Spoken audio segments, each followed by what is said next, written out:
Magandang umaga po mga kanayon. Ako po si Ana, ang inyong magiging teacher dito sa Usapang Baboy segment. Ang segment na ito ay tungkol sa swine nutrition and management.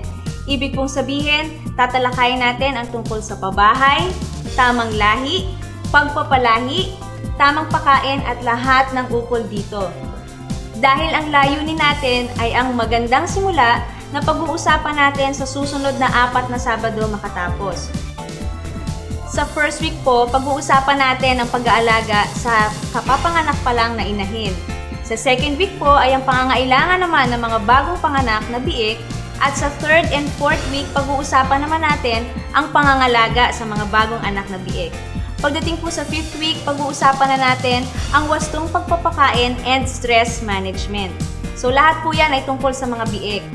Sa 8th hanggang 10th week po, pag-uusapan naman natin ang kitang maganda ang baboy nyo. So dito po tatalakayin natin ang starter, grower, and finisher stage. At syempre, aalamin ho natin kung naging matagumpay ba ang ating pag-aalaga ng baboy base sa mga production parameters. Kaya wag ho kayong a-absent dito sa module nating Usapang Baboy sa K+.